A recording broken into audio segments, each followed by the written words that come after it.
দেখেন, আজকে আমরা এখানে সংস্কারের কথা বলেছি। একটা সময় ছিল আমাদের সমাজ, আমাদের রাষ্ট্র ইসলাম ফোবিয়ায় ভুগত। এখন আমরা ইদানিং লক্ষ্য করছি, আমরা আমাদের বর্তমান সরকারকে দেখি তারা সংস্কার ফোবিয়ায় ভুগছে।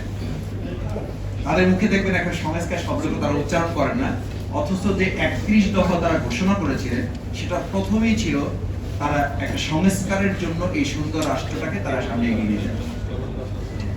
এখন কথা হচ্ছে, সংস্কার কি ভয় পাই কেন আমরা? আচ্ছা, আপনাদের কি মনে আছে যখন আমাদের একজন পলক ছিলেন, তিনি পানি পড়েছে এই কারণে নেট বন্ধ হয়ে গেছে, তার পড়ে গেছে, চাবি পড়ে গেছে, এই পড়ে যাওয়ার কারণে বন্ধ হয়ে যাওয়ার পর আমার মনে আছে আমার সাথে ক্লাস 8-9 এর ছেলেরা, শিক্ষার্থীরা স্লোগান তুলেছিল, তুমি কে আমি কে। এই স্লোগানের পাশে তখন যখন মিডিয়া বন্ধ হয়ে গেল, সোশ্যাল মিডিয়া বন্ধ করে দিল, তখন আমাদের সন্তানরা স্লোগান তুলেছিল, তুমি কে আমি কে, মিডিয়া মিডিয়া। অর্থাৎ প্রত্যেক ব্যক্তি, তখন আন্দোলনকামী একজন ব্যক্তি রাস্তায় দাঁড়িয়ে বলছিল, মিডিয়া বন্ধ করে লাভ হবে না, আমরা প্রত্যেকে আজকে মিডিয়া হয়ে এখানে এসেছি।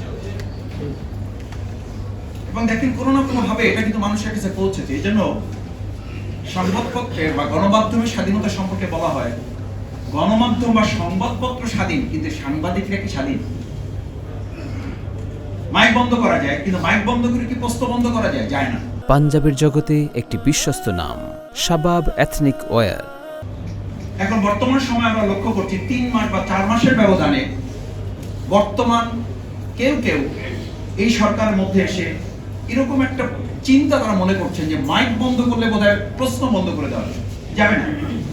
যদি যাওয়া যেতেও তাহলে 24শে জুলাই গণ আন্দোলনে ওই সময় নেট বন্ধ করে দিয়ে, সোশ্যাল মিডিয়া বন্ধ করে দিয়ে শেখ হাসিনা একটা কথা খুব আফসোস করে বলেছিল, 2024-এর 5ই আগস্টে মাঠে আমার পতন হয়েছে, কিন্তু তারও আগে পতন হয়েছে এই সামাজিক যোগাযোগ মাধ্যম এবং মিডিয়ার কাছে।